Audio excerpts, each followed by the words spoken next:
Welcome to my channel. Today we are making homemade apple cider vinegar made from organic apples, and it's one of the easiest way to add goodness to your food and improve digestion. You can actually make the vinegar from any almost fruit. The more organic the fruit, the better and healthier it will be. I was lucky to discover some organic apple trees in a nearby bush, or actually abandoned orchard. I picked few buckets, brought them home, and made different goodies. And one of my favorite, of course, organic apple cider vinegar. So you start by washing the apples. Don't worry about them if they are not perfect, because that's what it is the greatest thing about them, that they are imperfect. They are already very healthy, and they already have like some um, decomposing bacteria in them. So that's what's going to help with creating of the apple cider vinegar or the fermentation process. So you add some sugar to your apples in these glass jars, and then add cold water, and then cover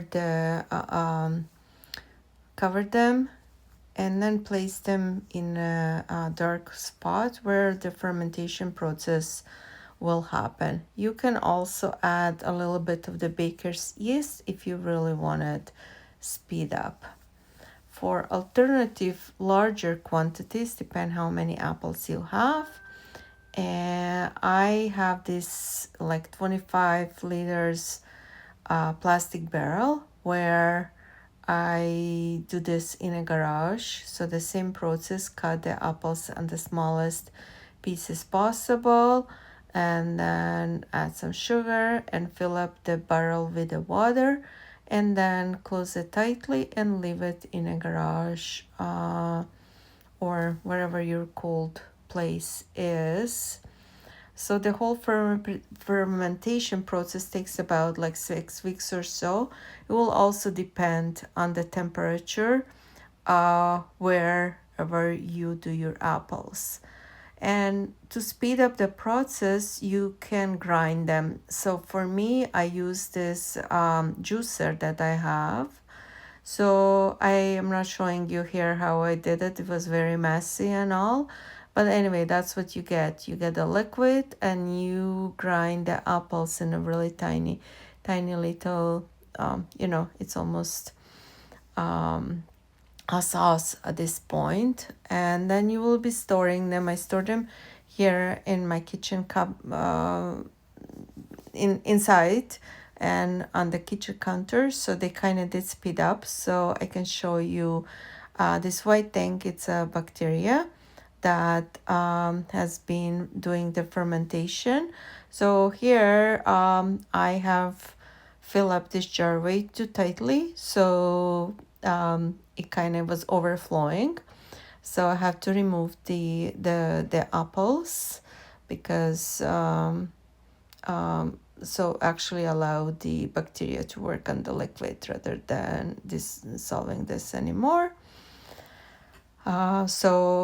Tip, don't overfill your jars and don't close them tightly, because you need the air to be escaping. Otherwise, the jar might explode and you just can imagine the mess in the kitchen.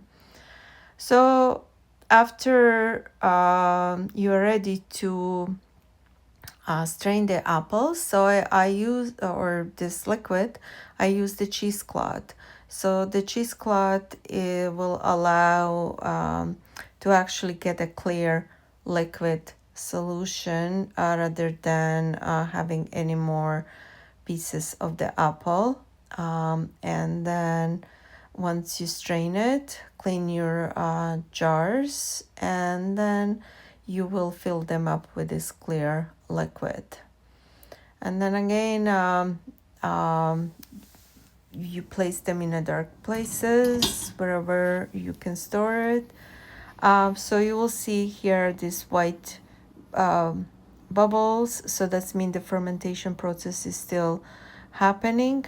So your vinegar is not ready. it will actually take about like 6 months to actually get an cured apple cider vinegar. But at this point, your liquid should smell like alcohol. So that's mean the fermentation process is it's happening right way. So here you go, like the liquid needs to clear, change the color again, but it's a beautiful color right now that should promise great apple cider vinegar to happen. So you place this somewhere where you're gonna forget about, don't think about, and let the magic happen.